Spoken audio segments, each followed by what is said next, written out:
The first time he saw Carl, Lee thought, I could use that if the family jewels weren't in pawn to Uncle Junk. The boy was blond, his face thin and sharp, with a few freckles. Always a little clean around the ears and nose, as though he had just washed.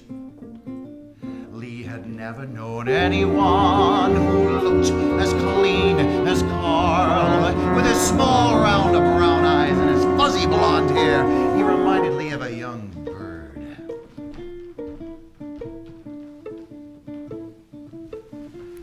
Lee looked for some contact with him. The boy listened politely and seemed to understand what Lee was saying. After some initial balking, he accepted the fact of Lee's sexual interest in his person. He told Lee, since I can't change my mind about you,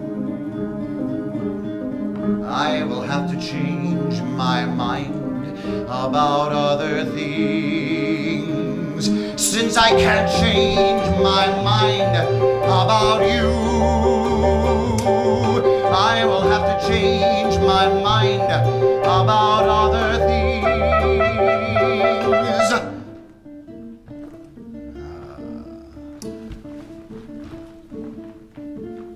Lee soon found he could make no progress, so he's not queer. People can be obliging. What is the obstacle? Lee finally guessed the answer. What makes it impossible is that his mother wouldn't like it. What makes it impossible is that his mother wouldn't like it. One day, Lee was walking with Carl by the Amsterdam Avenue Park, when suddenly Carl stopped and bowed slightly, shook Lee's hand, and then said, "Best of luck," and ran for a streetcar. Lee stood looking after him, and then walked over into the park and sat down on a concrete bench that was molded to resemble wood. Blue flowers from a blossoming tree had fallen onto the path and the bench. He sat and watched the flowers as they moved along the path in a warm spring wind. The sky was clouding up for an afternoon shower. Lee felt defeated and lonely. He was very tired. He saw a shadowy line of boys, and as each boy came to the front of the line, he said, "Best of luck," and then ran for a streetcar. "Best of luck," and then ran for a streetcar. "Best of..."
Lee thought this was a silly project. Boat building is a job for a professional, isn't it? Moore pretended not to hear Lee.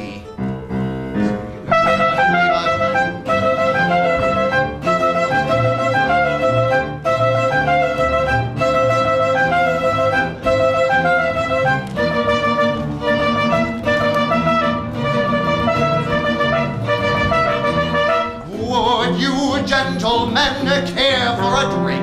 I'll get a bottle. Lee looked from one to the other. Well, no, you see, we want to work on the plans for this boat we are going to build. Oh, well, I'll see you tomorrow. Well, I expect I'll be busy meeting me tomorrow. for a drink at the Rascaller?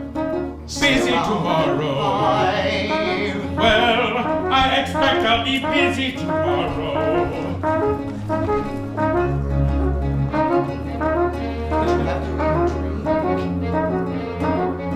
This boat is more important to me than anything right now. It will take up all my time. Suit yourself.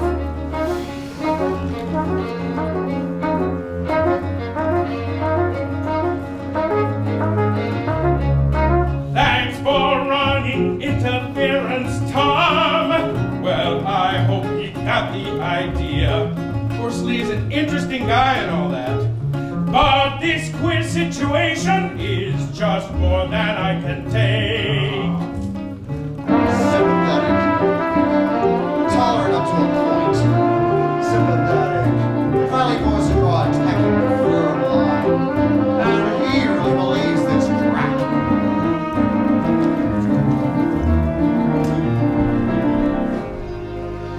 Actually, Moore's brush-off was calculated to inflict the maximum hurt possible under the circumstances. It put Lee in a position of a detestably insistent queer, too stupid and too insensitive to realize that his attentions were not wanted, forcing Moore to the distasteful necessity of drawing a diagram.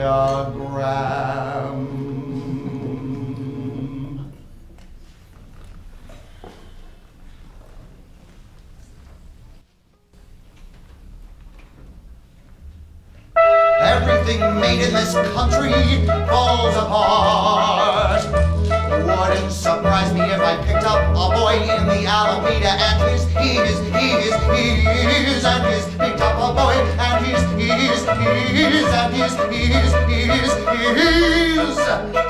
Hey, here comes Honest Joe.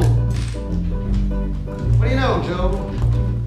Not much, Lee. Except somebody stole my typewriter. Oh. And I know who took it. It was that Brazilian or whatever he is. You know him, Maurice. Is that the one you had last week, the wrestler? You mean Louis, the gym instructor? No, this is a different one. Maurice is as queer as I am. If not queerer, but he won't admit it. I think stealing my typewriter is a way he takes to demonstrate he is in it for all he can get. As a matter of fact, he's so queer, I've lost interest in him. Not completely, though. When I see the little bastard, I'll most likely invite him back to my apartment instead of beating the shit out of him like I should.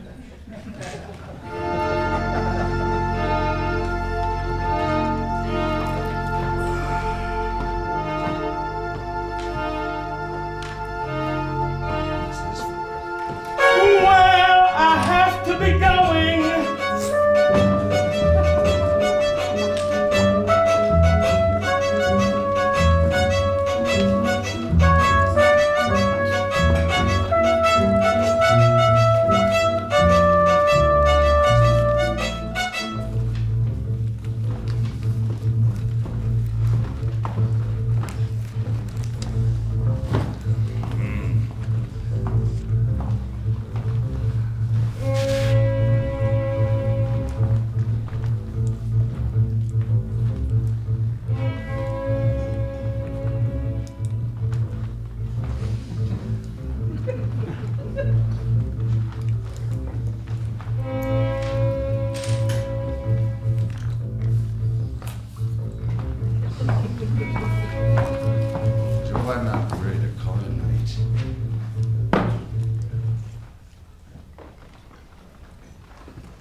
achieve a greeting at once both friendly and casual,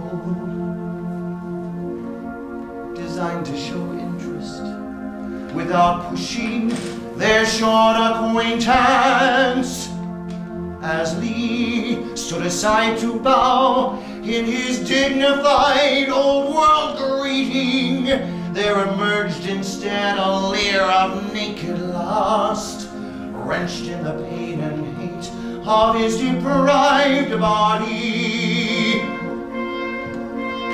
And in simultaneous double exposure, a sweet child smile, love, liking, and trust,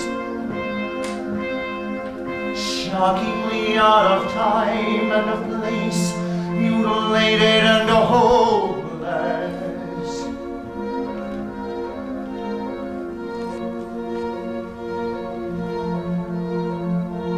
Allerton was appalled. Perhaps he has some sort of tick. He thought. He decided to remove himself from contact with Lee before the man did something even more distasteful.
Jesus Christ, after he killed his wife and 3 children, he pulls out a razor and puts on a suicide act that resulted only in scratches that did not require medical attention.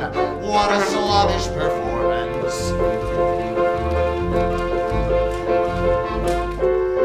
Here's a man was surprised in his taco stand with a dressed-down dog. A great one, skinny hound dog at that. There's a picture of him posing in front of his tacos with that dog.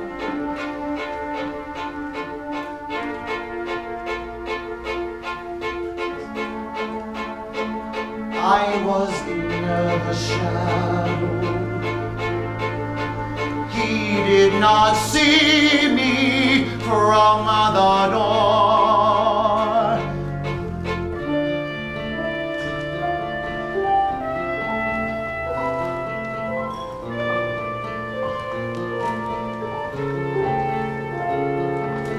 I just wanted to tell you Mary was in Lola's a little while ago. She asked me to tell you she'd see you later on at the ship ahoy around 5. Thank you very much. Will you be around later? Yes, I think so.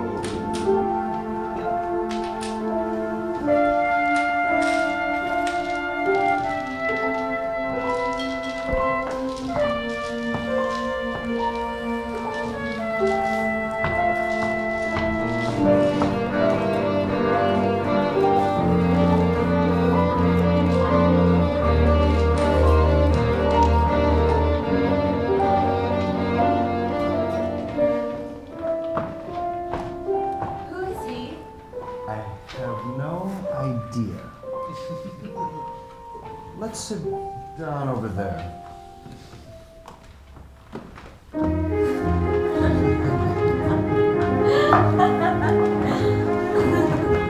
Allerton was telling a story about his experience in the counterintelligence corps in Germany. An informant had been giving the department bum steers. Of course we cross-checked all our information with other informants, and we had our own agents in the field. Most of our informants turned in some phony information, but this character, he made it all up. Allerton was drunk. He had our agents out looking for this whole fictitious His eyes were flushed, a faint violet tinge. So the report finally comes The back from pupils Frankfurt. widely dilated. But instead of clearing out of town He was before we could check talking the very information, fast in a high voice. The eerie, disembodied voice of a young child. He had never had a thought like this before. The effect was like the possession voice of a medium. The boy had an inhuman gaiety and innocence.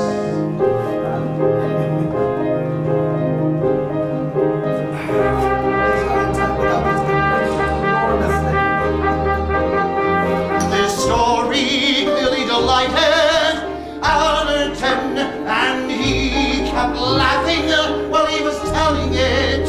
Lee was impressed by his combination of intelligence and childlike charms. So what did he look like? Looked like? Well, I don't remember exactly. He was around 18. He was a clean-cut boy. We threw a bucket of cold water on him. He began flopping around, but he still didn't say anything. We all decided this was an appropriate punishment. I think they took him to the hospital the next day. The flush of excitement on the boy's face.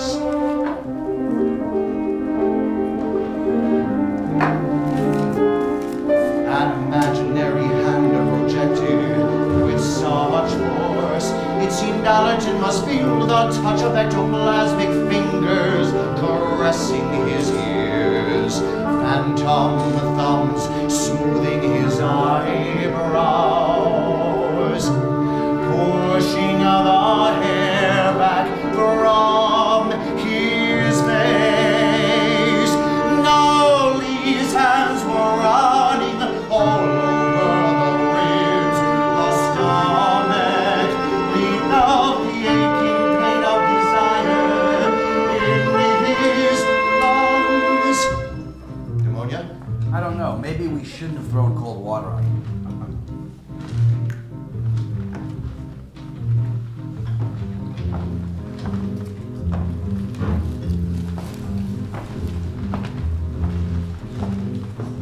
Oh, you go here? Yes, I have a sack here.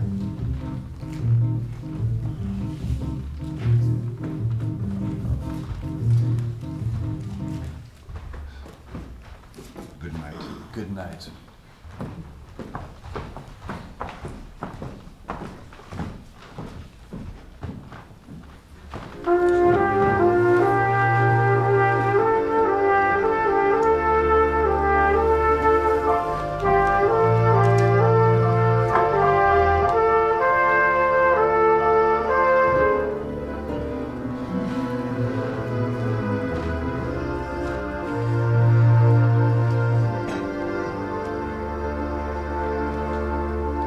The trouble with me is I like the type that robs me.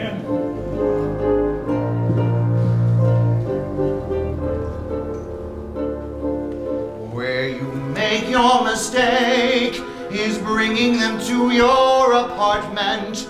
That's what hotels are for. You're right there, but half the time I don't have money for a hotel. Besides, I like someone around to cook breakfast and sweep the place out.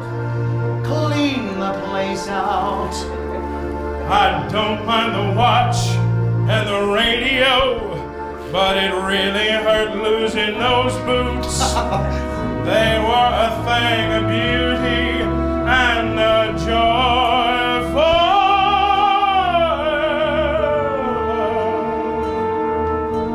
I don't know whether I ought to say things like this in front of Junior here. No offense, kid.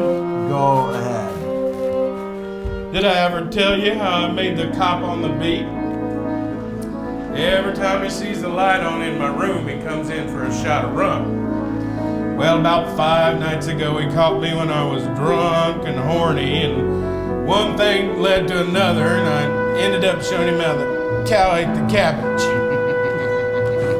So the night after I make him, I'm walking by the beer joint on the corner, and he comes out borracho and says, "Have a drink."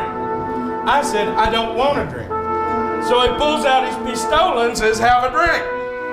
I proceeded to take his pistola away from him, and he runs back into the beer joint to phone for reinforcements. So I had to go in and rip the phone off the wall. Now they're billing me for the phone. Anyway, when I got back to my room, which is on the ground floor, he had written El Puto Gringo on the window with soap. So instead of wiping it off, I left it there. It pays to advertise.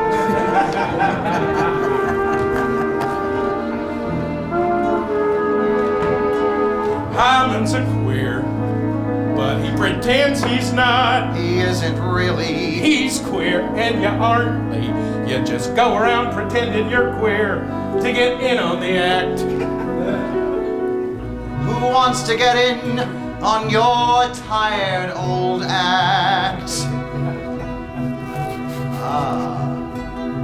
We walked over. He thought, I hope that Dumais tells Allerton about me. He felt uncomfortable in these dramatic something I have to tell you routines, and he knew the difficulties of a casual come-on from unnerving experience. I'm queer, you know, by the way. Sometimes they don't hear you right and they yell, "What?"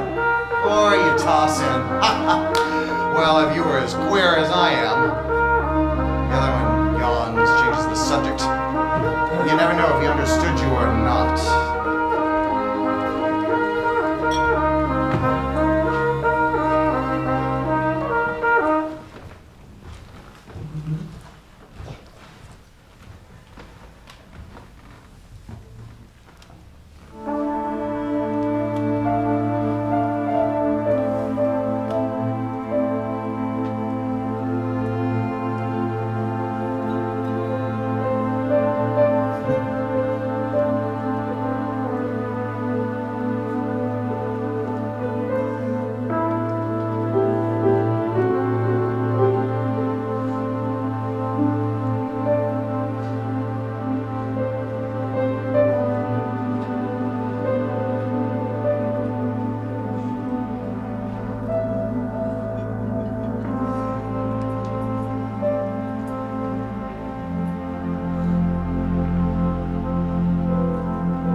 In the dark theater, we could feel his body pull towards Allerton, and a wee boy plastic projecting, straining with a blindworm hunger to breathe with his lungs, see with his eyes, learn the feel of his viscera.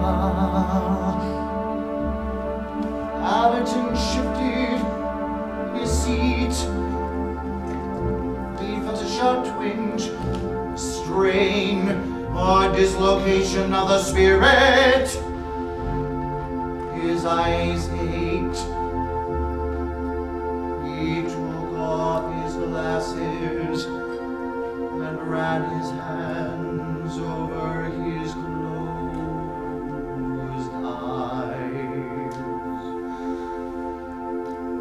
Oh, I need a break.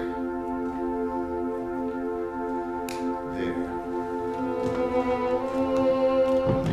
Aha.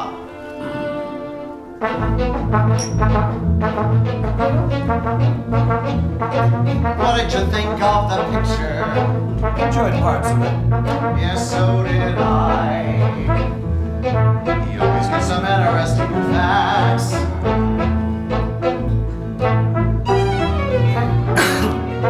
The interesting thing about Quito is his ability to bring the myth alive in modern terms.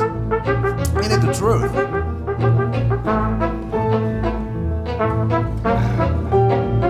So, how was your evening with Dumais? We went to several bars full of queers. At one place, a guy asked me to dance and proposition.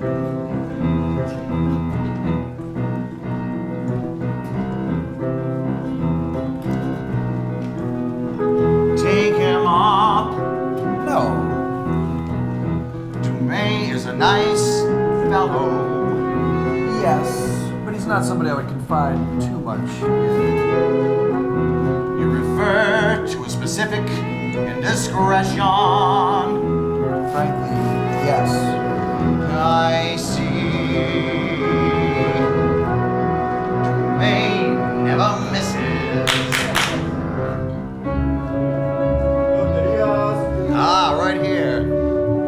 Go buy yourself some marijuana, son.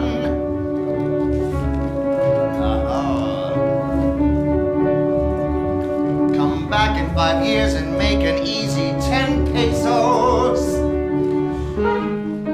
Allerton smiled. Thank God I won't have to contend with middle-class morality. So Dumais told you about my proclivities. Yes, he did. It's a curse. It's been in the family for generations. All the Lees have been perverts. I shall never forget the unspeakable horror that froze the lymph in my glands. The lymph glands, that is, of course. When the unspeakable word seared my reeling brain, I was a homosexual. Oh yes, I thought of the painted, separating female impersonators I'd seen in a Baltimore nightclub. Could it be possible that I was one of those human things? I walked the streets in a daze. Might well have destroyed myself. Nobler I thought to die a man than to live on a sex monster. It was a wise old queen, Bilbo we called her, who taught me that I had a duty to live and to bear my burden proudly for all to see, to conquer ignorance and prejudice and hate with knowledge and sincerity and love.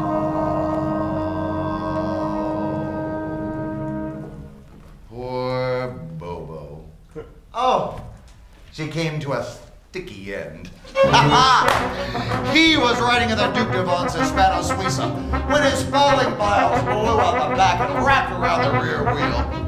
Everything was gutted completely, leaving a shell sitting there on the giraffe skin upholstery. Everything, the eyes, the brains, they all went with a horrible schloping sound. now.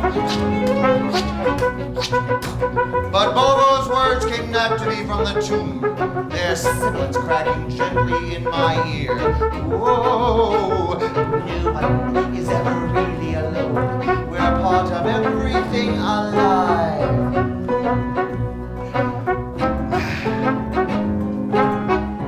What I mean is, Allerton, we are all parts of a tremendous whole. No use fighting it. Oh God, don't these gay bars depress you? Well, of course, the queer bars here aren't to compare with the stateside queer joints. I wouldn't know. I've never been to any queer joints except for the ones that Dumais took me to. I guess there's Kicks and Kicks.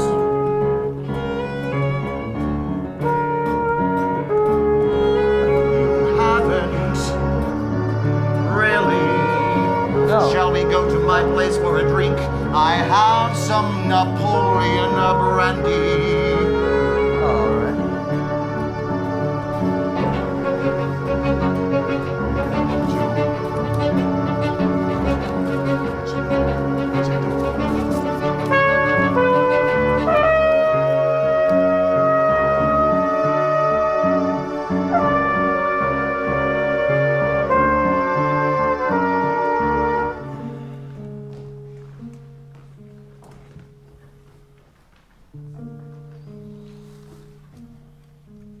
I'll fix you a drink.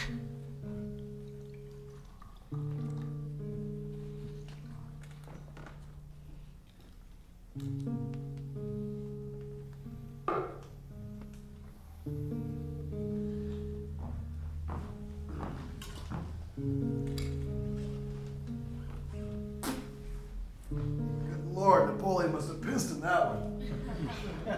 It's god awful. Still, it has a suggestion of a cognac taste. Shall I show you over the house? Here we have the bedroom. More brandy.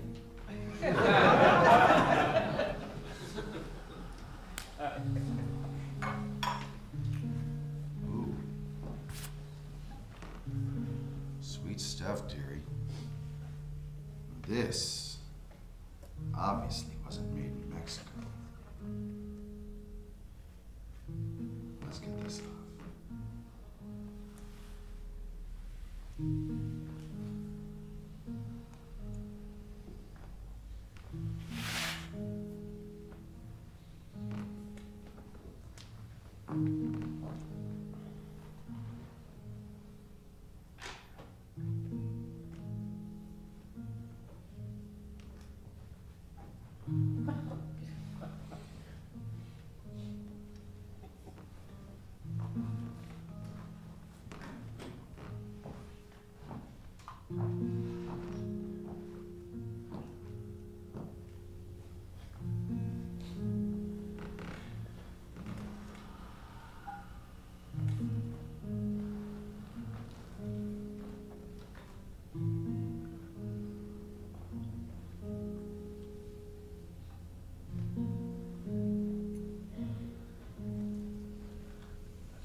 You said you had a camera in pawn you were about to lose?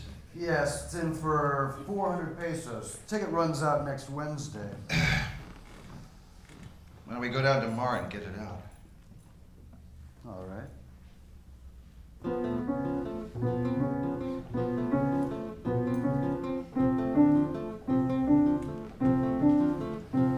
I know telepathy to be a fact, since I have experienced it myself.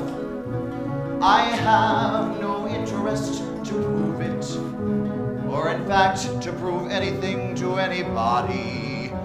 What interests me is how can I use it? In South America, at the headwaters of the Amazon, grows a plant called yage, a plant called yage. That is supposed to increase telepathic sensitivity. Medicine men use it in their work.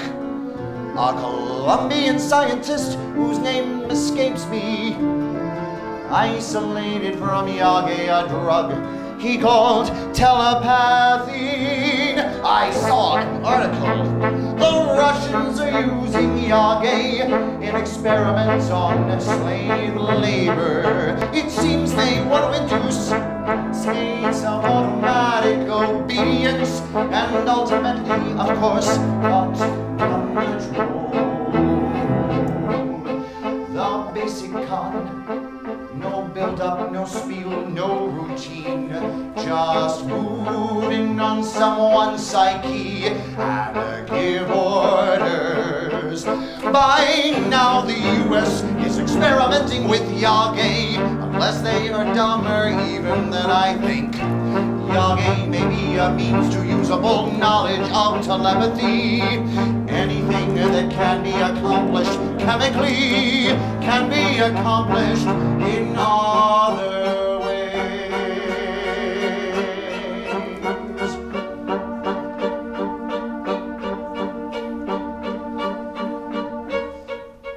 How about the T-bone steak for two? That's fine. Rare. Medium rare. Got an idea for a new dish. Take a live pig and throw it into a very hot oven so the pig is roasted outside, and when you cut into it, it's still alive and twitching inside. Or if we run a dramatic joint, a screaming pig covered with burning brandy rushes out of the kitchen and dies right by your chair. You can reach down and pull off the crispy, crackly ears, and eat them with your cocktails.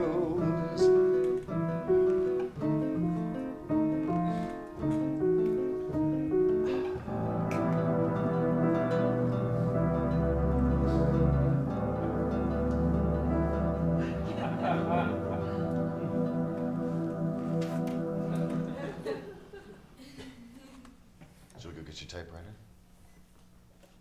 Yes.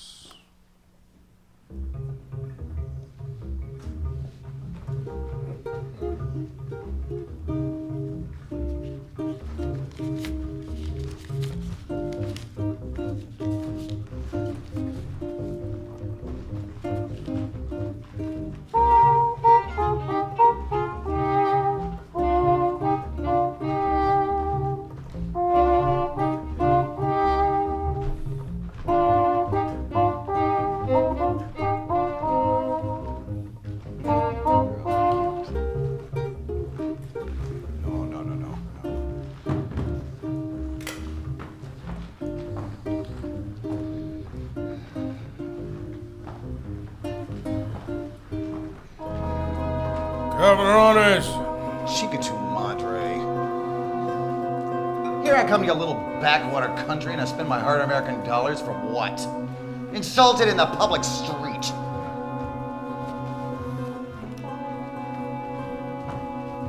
Ha! Next time you won't walk away.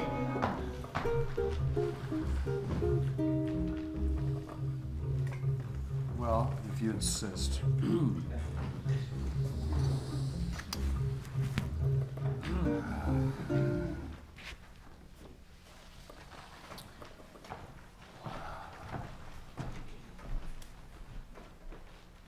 It took all day to get the camera. Allerton had lost the ticket. They went from one office to another. The officials shook their heads and drummed on the table, waiting.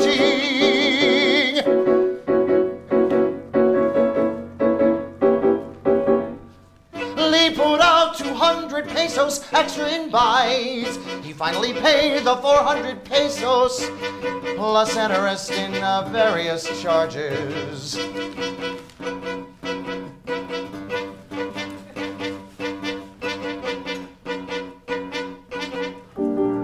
So how about dinner tonight? No, thank you. I think I have to work tonight. Like the Wallace administration, I subsidize non-production. I will pay you 20 pesos not to work tonight. So how about a drink? No, I really have to go. Well, I'll see you tomorrow. Yes, good night.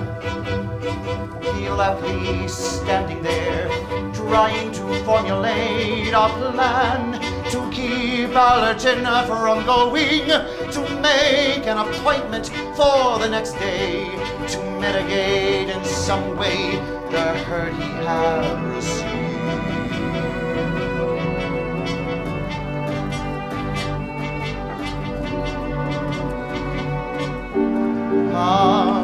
What's this? The sandwich you ordered. Oh, yes.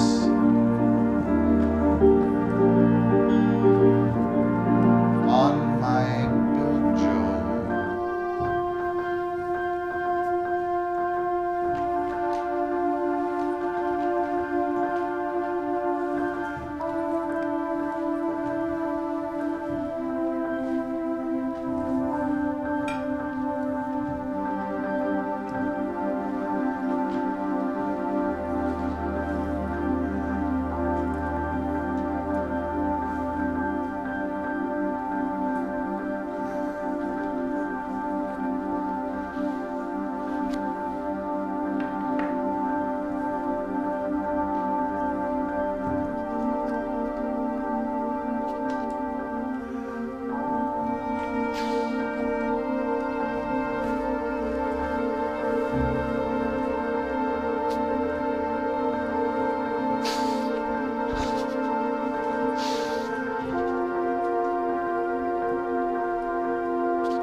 Over here, Joe.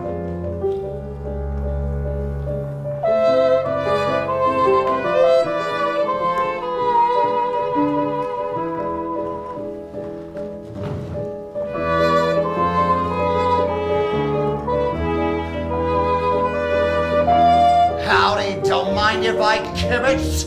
I've been reading up on chess. The Arabs invented it, you know, and I'm not surprised because nobody can sit like an Arab. The classical Arab chess game was simply a sitting contest, and when both contestants starved to death, it was considered a stalemate. During the Baroque period of chess, the practice of harrying your opponent with some annoying mannerism came into general use. Some contestants used dental floss on his cracked joints, others blew saliva bubbles. The method was constantly developed. In the 1917 match at Baghdad, the Arab Iraqi Khayyam defeated the German master Kurt Schlemiel while humming, "I'll be around when you're gone, I'll be around when you're gone," 40,000 times, and each time reaching his hand toward the board as if he intended to make a move. Did you ever have the good fortune to see the Italian master Tetrazzini perform? Oh, he had a trained corps of idiots that would rush in at a given signal and eat all the pieces. With the feet staring him up in the face, he would leap up and scream, "You cheap bastard! I saw you palm that queen!" and then ram a broken teacup into his opponent's face. I have to get a haircut and go to work.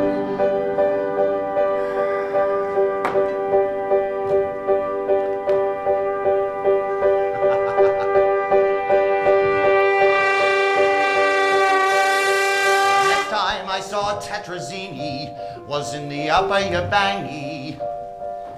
I was working as aide-de-camp under General von Clutch. A hard man to satisfy, I gave up trying after the first week and hit the trail with Abdul, the local Adonis. 10 miles out of Tanharaho, Abdul came down with a rinderpest, and I had to leave him there to die. Hated to do it, but there was no other way. Lost his looks completely, you understand. At the headwaters of the Zambezi, I ran into an old Dutch trader, and after considerable haggling, I gave him half a keg of paregoric for a boy, half Effendi and half Lulu. But the Lulu Effendi was showing signs of wear even before I hit Timbuktu, so I decided to trade him in on a straight Bedouin model. Oh yes, the crossbreeds make a good appearance, but they don't hold up. In Timbuktu, I went to Cornhole Gus's, you slave lot, to see what he could give me on a trade-in. Gus rushes out, and he goes into the spiel. "Oh, Sahibli, all I send you. I have something right up your ass. I mean, Ali just came in, one owner only, and he was a doctor. Once overnightly, twice a week, time citizen. He's young and tender. Behold." Look, Gussie, you're dealing with the oldest faggot in the Upper Yabangi, so come off the peg! Reach down to the grease pit and dredge up the best looking punk you got in this moth-eaten bazaar.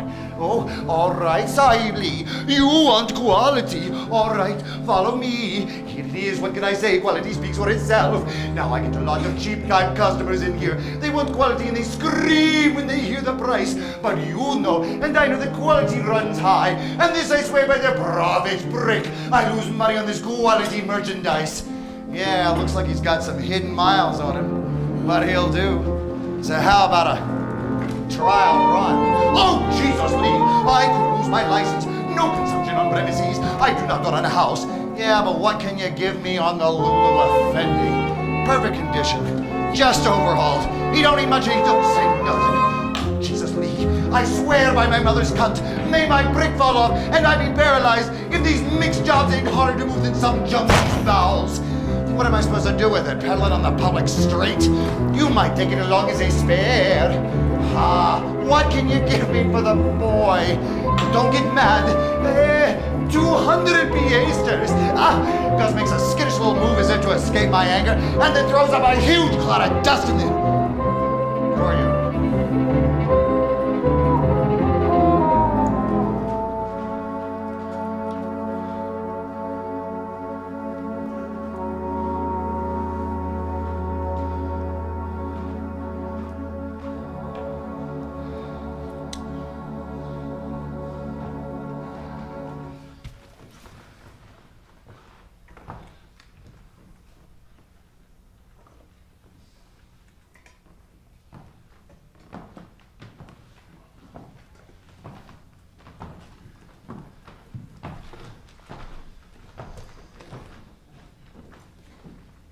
Thursday, Lee went to the races on the recommendation of Tom Weston. Weston was an amateur astrologer, and he assured Lee the signs were right. Lee lost 5 races, and then took a cab back to the ship ahoy. Where's that phony whorecaster? What happened? Tom gave you a bum steer? Yes, he did that. Get me a goddamn drink.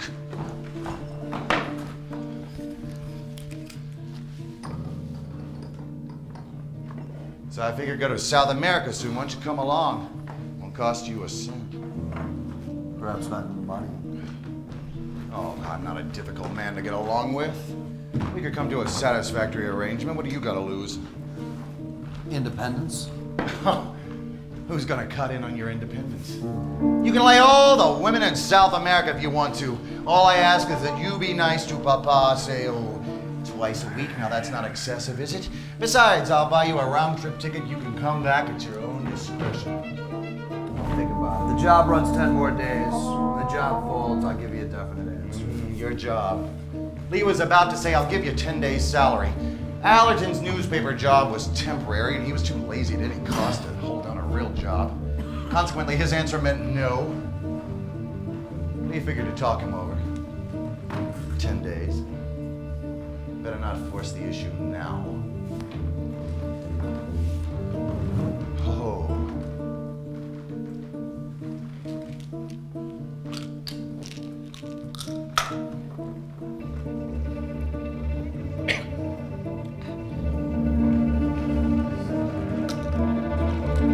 Ha!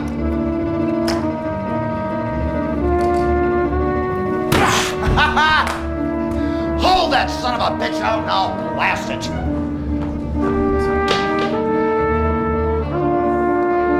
Bring it on.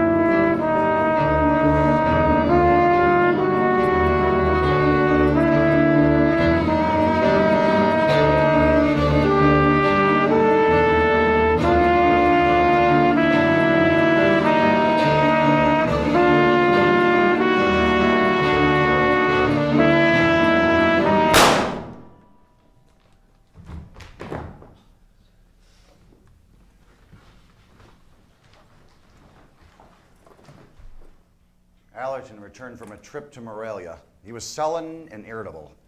When Lee asked him if he had a good trip, he muttered, "Oh, all right." Lee felt a desperate need to maintain some special contact with him. So how about this trip to South America? Well, it's always nice to see places you haven't seen before. Can you leave at any time? Anytime. Off we go.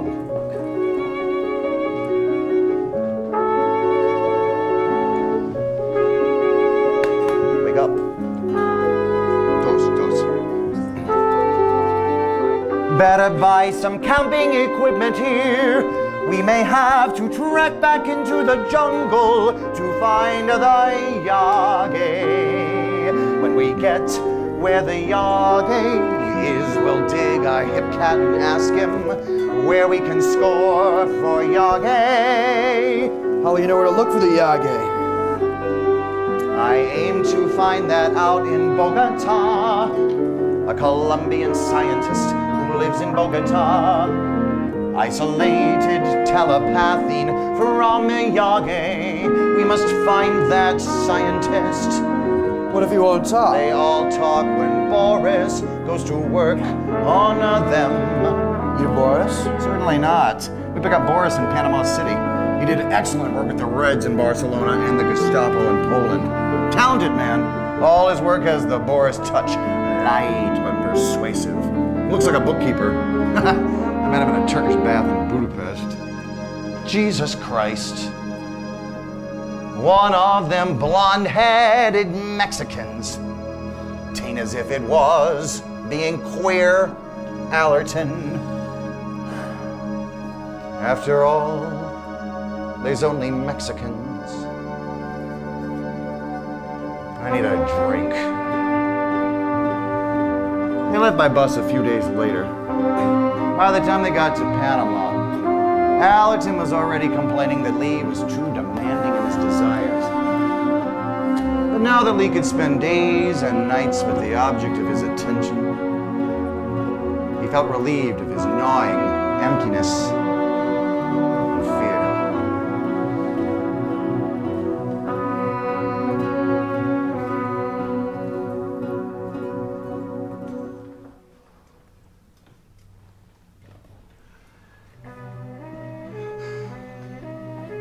They drove into Quito a few days later. A cold, windy twilight.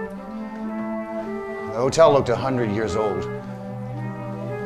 Their room had high ceilings and black beams and white plaster walls. Lee was a little junk sick. No paregoric without a script.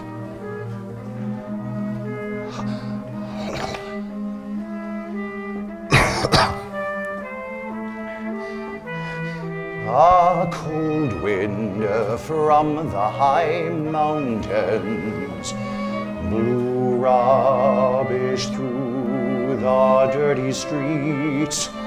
The people walked by in a gloomy silence.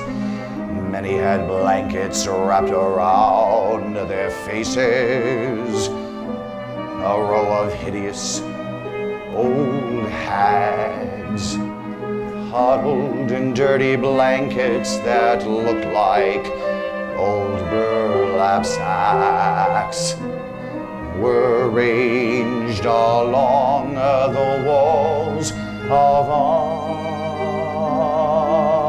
a church. Now, son, I want you to know I am different from the other citizens you might run into. Some people will give you the women on a good routine. I'm not like that. You just pick yourself one of these senoritas and take her right back to the hotel with you. I think I will get laid tonight. Sure, go right ahead. They ain't got much pulchritude in this dump, but that hadn't ought to deter you young fellas. Wasn't it Frank Harris said he never saw a pretty woman until he was 30? It was, as a matter of fact. I need a drink! Oh.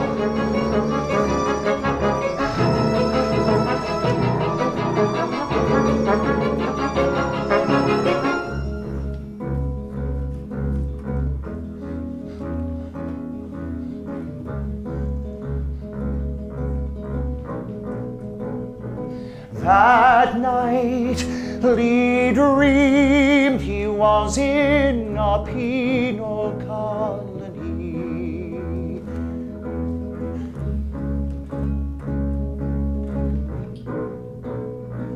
All around were high bare mountains.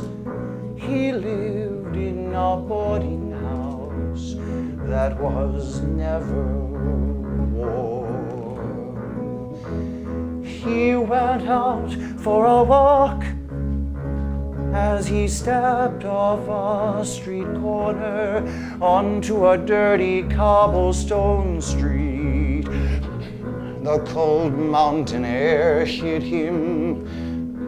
He tightened the belt of his leather jacket and felt the chill of final despair.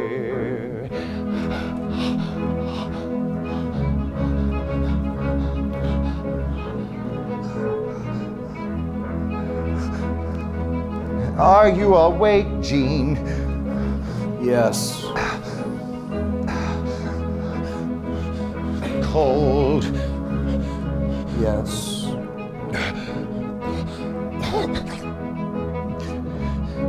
Can I come over with you? All right. Jesus, it's cold.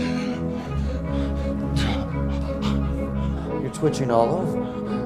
Christ almighty, you're cold.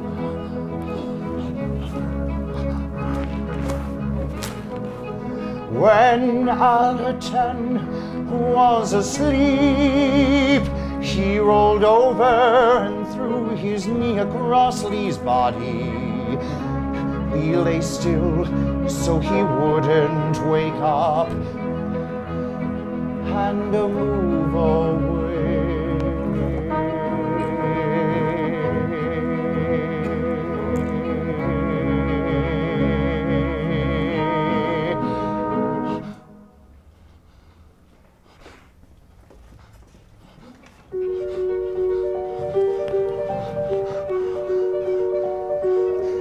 The doctor lived in a yellow stucco villa on a quiet side street.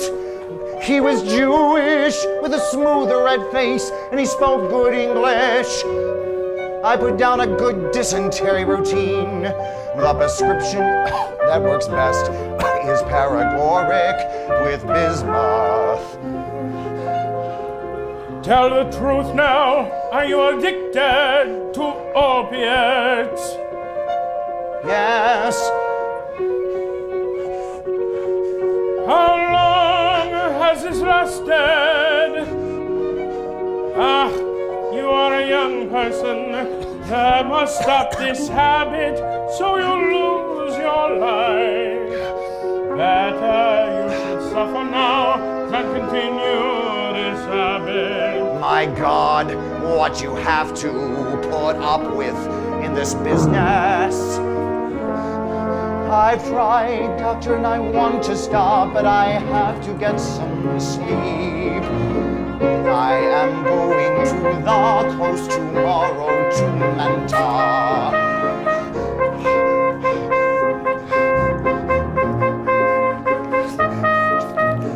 You must stop this habit.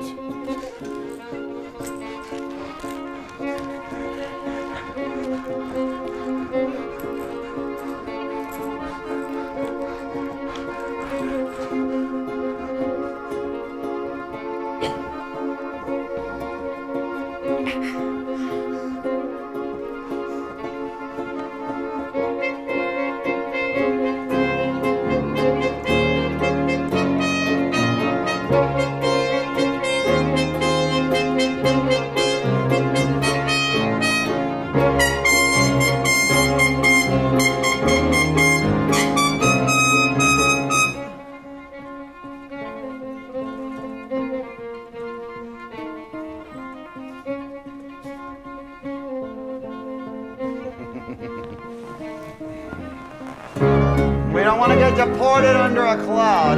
Ah, I'm a little junk sick and then, oh, that makes me so sexy. The neighbors might witness some interesting sights. I wish to register a complaint concerning breach of contract. You said twice a week. Yes, I did, but the contract is more or less elastic, you might say. Yes, twice a week it is, sire. Of course, if you get hot pants in between times, don't hesitate to let me know. I'll give you a buzz. I'm going into town to dig the local bodegas to buy a bottle of cognac.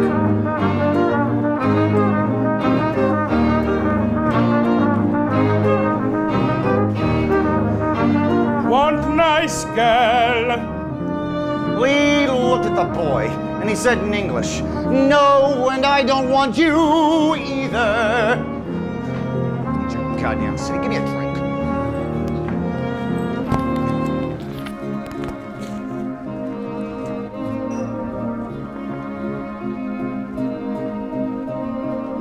A refresco for the boy.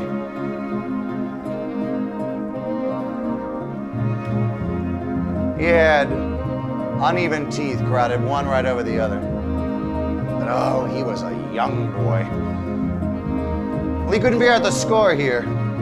The boys walk around with their arms around each other's necks. Lee decided to play it cool. Finish his drink.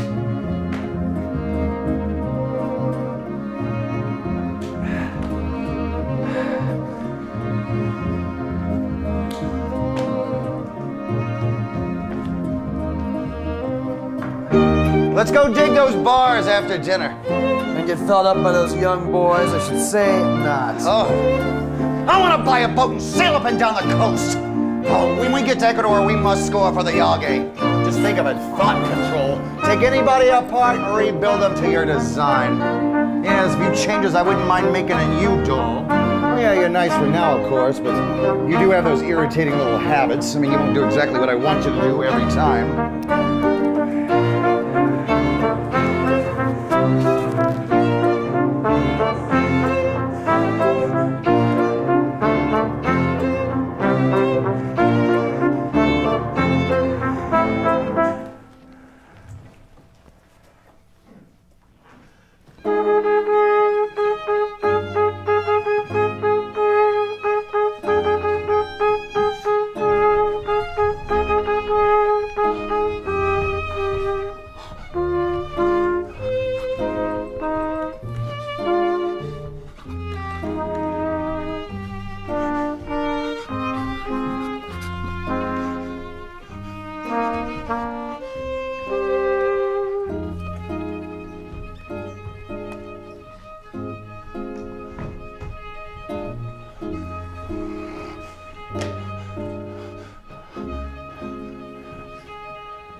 Take them back to my hotel. They are willing enough for a few soup breaks. We felt a killing hate for the stupid, ordinary, disapproving people that kept him from doing just what he wanted to do. Someday I'm gonna have things just like I want.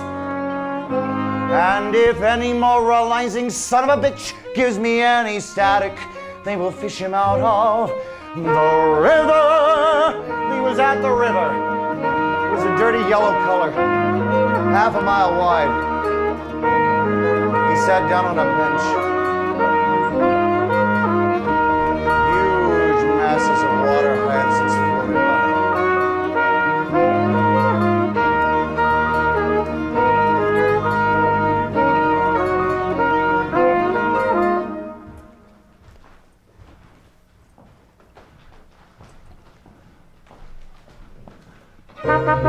3 o'clock, Gene.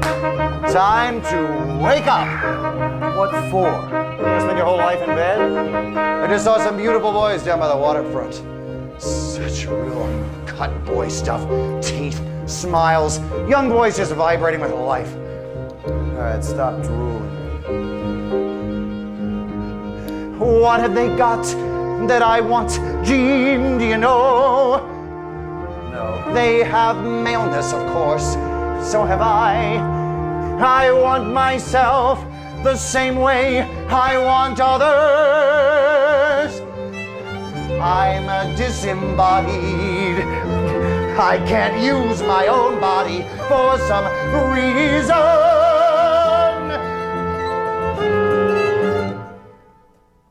What's the matter? I thought you were gonna run your hands down my ribs again. No, I wouldn't do that. What, you think I'm queer or something? Frankly, yes. Well, you do have nice ribs. Show me the broken one.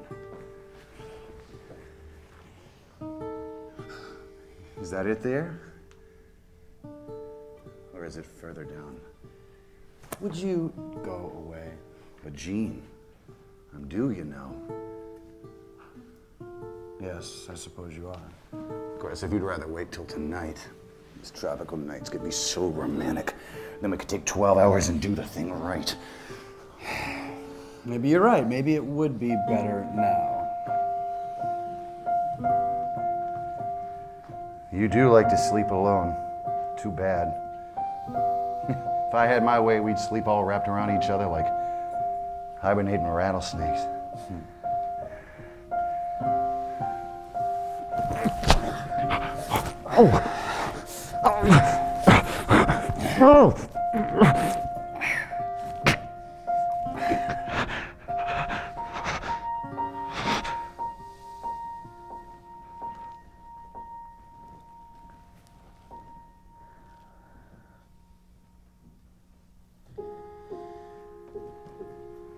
Do you mind that? Not really. I mean, you do enjoy it sometimes. The whole deal, I mean. Oh, yes.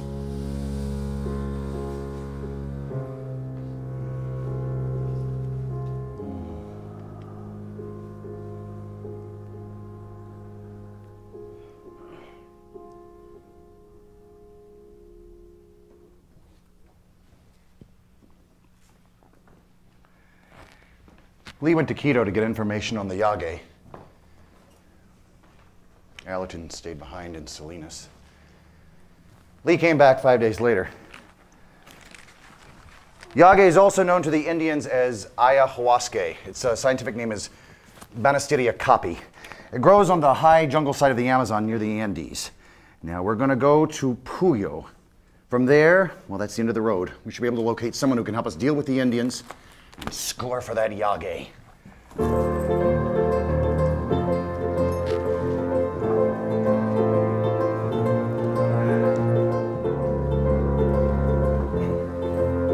They took a riverboat to Babahoya, swinging in hammocks, sipping brandy, watching the jungle slide by.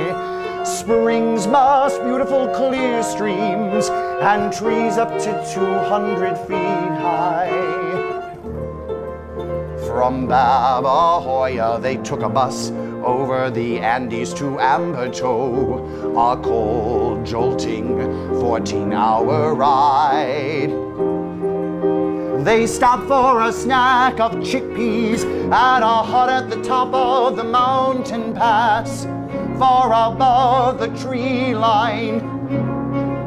Several guinea pigs were squeaking and scurrying along the dirt floor of the hut. They passed the snow-covered peaks of Chimborazo, cold in the moonlight and the constant wind of the high Andes.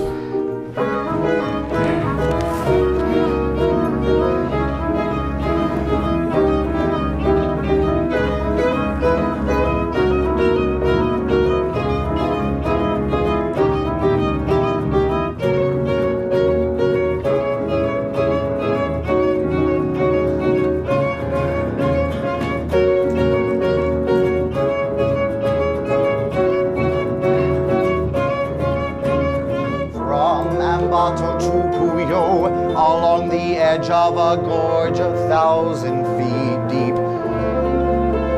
Several times the bus stopped to remove large stones that had slid down onto the street.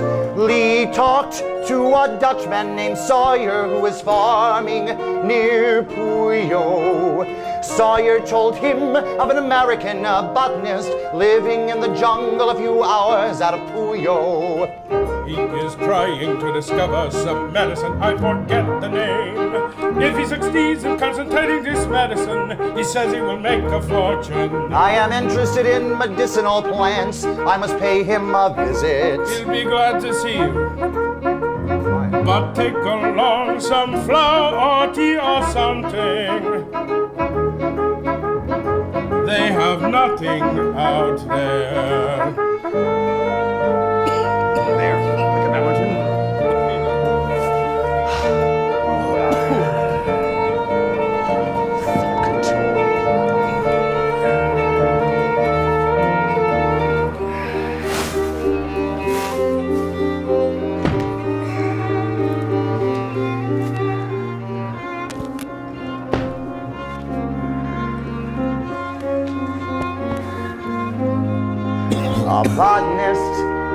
a break. We must go tomorrow. This booze is the heaviest item, and the bottle's got like jagged edges. Why can't we leave it here? We'll have to loosen his tongue. How are you going to explain our visit? You can't just pretend we just happened by. What are you going to say? What are you going to do? I will think of something. Best tell him right out. I want to score for yage. I figure maybe there's a bucket for both of us. According to what I hear, he is flat on his ass. And Jean, for the love of Christ, when we do overhaul this character, please don't say Dr. Cotter, I presume.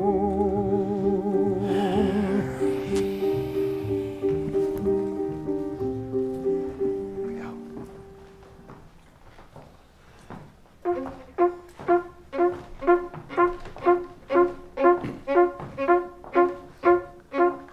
The trail was corduroy. The wood of the trail was covered with a film of mud. They stopped at several houses to ask where Carter's place was. Everyone said they were headed right.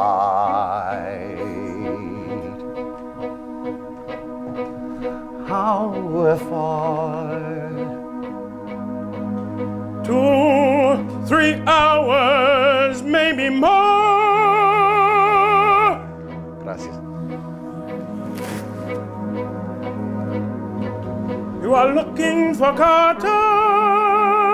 He is in his house now. How far? It will take you about 3 hours more. Let's go.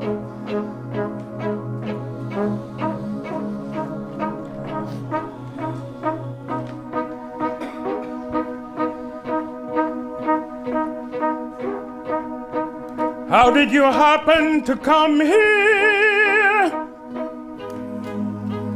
Where are you from? Who told you about me? Are you a tourist or traveling on business? Well, he was drunk. He began talking in junkie lingo, then explained that he was looking for yage or ayahuasca, and he understood the Russians and the Americans were experimenting with this drug. He said he figured it'd be a buck in the deal for both of them. The more he talked, the cooler Cotter's matter became. The man was clearly suspicious, but why or of what, he could not decide. After dinner, Cotter led the way with a flashlight that developed power by pressing a lever.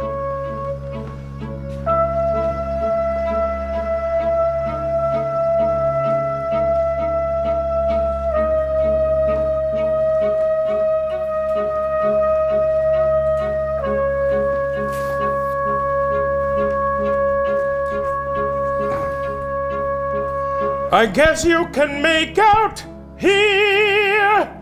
Lee lay down on a cot next to the wall. Allerton on the outside. And Cotter adjusted the mosquito netting. Mosquitoes?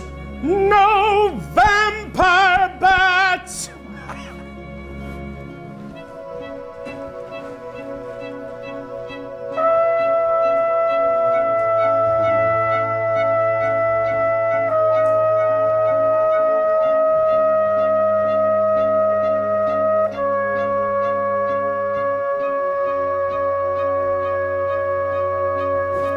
Would you slack off and go to sleep? Lee drew his arm back. His whole body contracted over shot.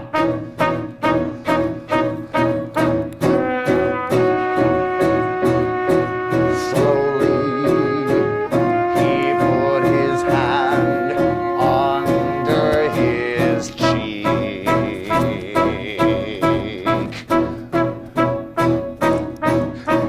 he felt a deep hurt, as though he were bleeding inside. He was standing in front of the ship ahoy. The place looked deserted. You could hear somebody crying.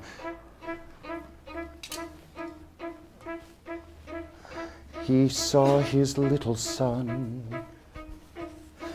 and knelt down and took the child in his arms. The sound of crying came closer. A wave of sadness. Now he was crying, his body shaking with sobs. He held his son close against his chest. I'm so sorry.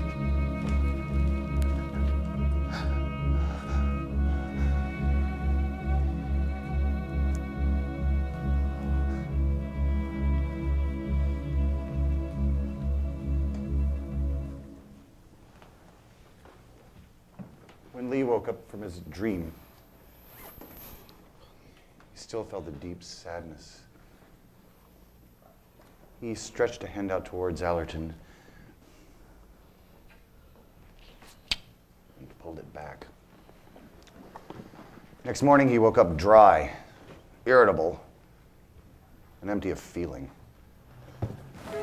He borrowed Cotter's .22 rifle and set out with Allerton to have a look at the jungle. Cotter says the Indians have cleared most of the game out of the area with shotguns they got from the money they made working for Shell. May God grant that we kill some living creature. Gene, I hear something squawking over there. What is it? How should I know it's alive, isn't it? Gene. Gene? Gene! Gene! Help me! Gene! I've been seized by a man-eating plant! Gene! Cut me free with the machete!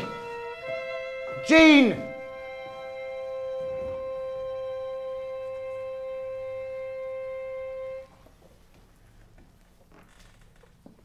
They did not see a living animal in the jungle.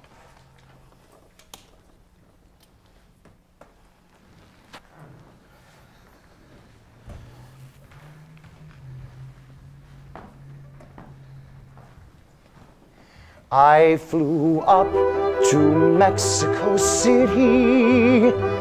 I was nervous going through the airport. Some cop or immigration inspector might spot me. I checked into an 8-peso hotel near Sears, then walked over to Lola's, my body cold with excitement.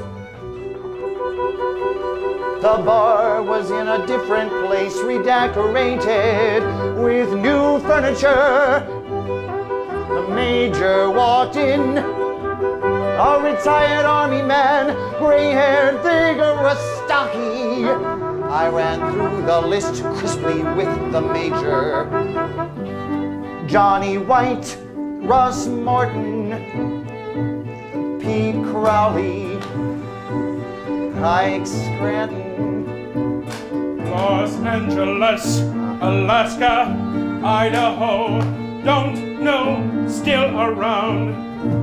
He's always around. And oh, whatever happened to Allerton?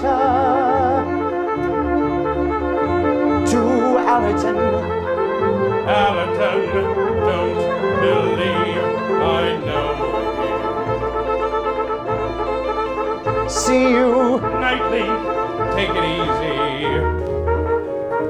I went over to Sears and looked through the magazines at one called Balls for Real Men.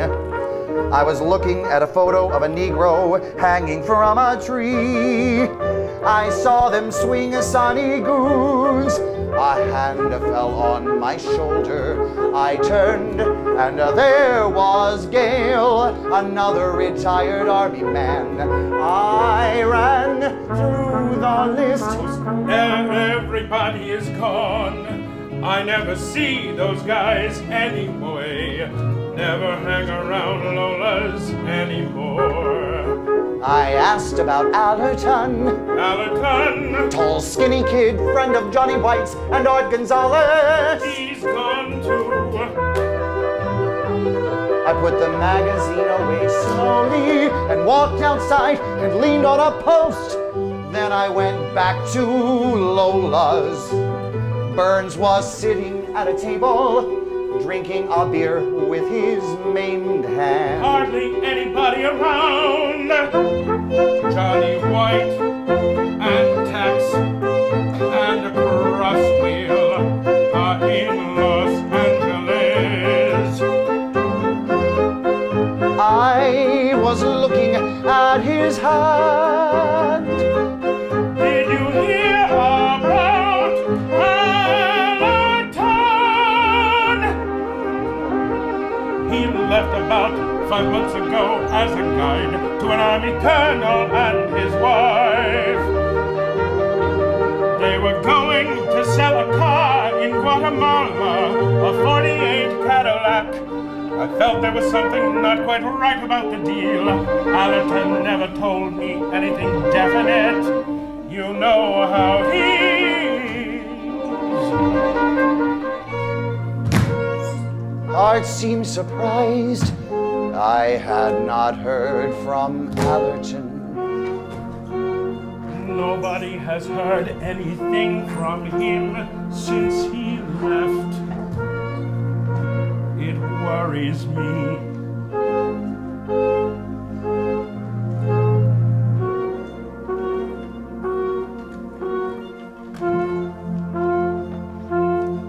That night I dreamed I finally found Allerton hiding out in some Central American backwater.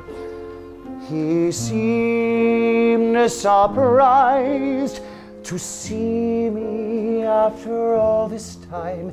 In the dream, I was a finder of missing persons. Mr. Allerton, I represent the Friendly Finance Company. Haven't you forgotten something, Jean? You're supposed to come and see us every third Tuesday.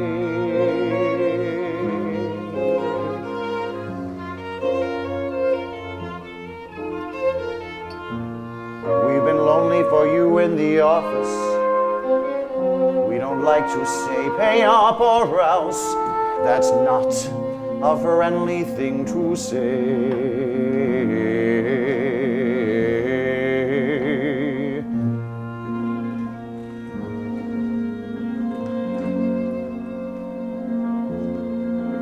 I wonder if you have ever read the contract all the way through. I have particular reference to Clause 6X, which can only be deciphered with an electron microscope and virus filter.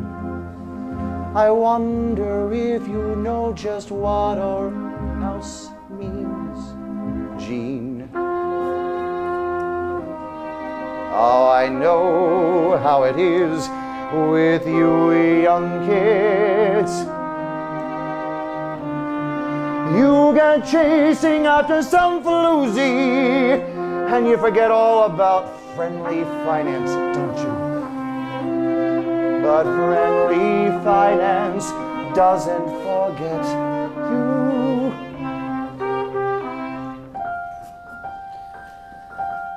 The skip tracer's face went blank and dreamy. His mouth open, showing teeth hard and yellow as old ivory. Slowly, he slid down in the leather armchair until the back of the chair pushed his hat down over his eyes, which gleamed in the hat's shade catching points of light like an opal. Skip Tracer spoke softly in a voice that was languid and intermittent, like music down a windy street. You meet all kinds on this job, kid. Every now and then some popcorn citizen comes in here and tries to pay friendly finance with this shit. He let one arm swing out, palm up over the side of the chair. Slowly, he opened a brown, thin hand with purple-blue fingertips to reveal a roll of yellow $1,000 bills.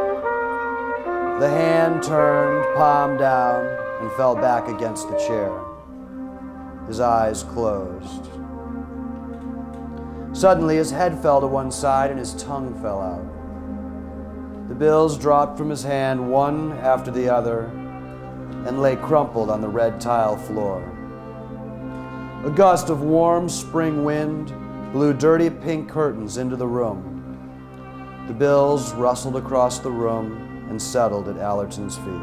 Keep that in case you're caught short, kid. You know how it is in these pick hotels. You gotta carry your own paper. The Skip Tracer's voice was muffled.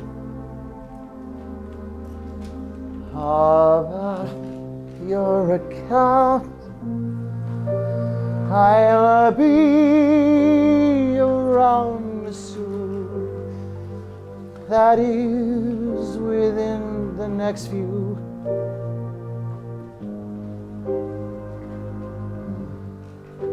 We'll come to some sort of an agreement.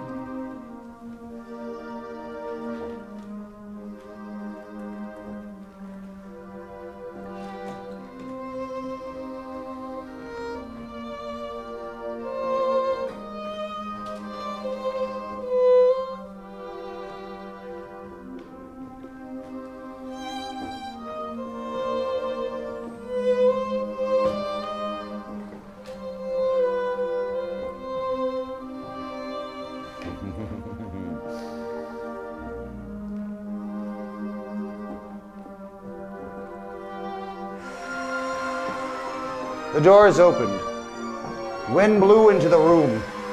The doors closed and the curtains settled back down on the sofa, trailing as if someone had just taken them and tossed them.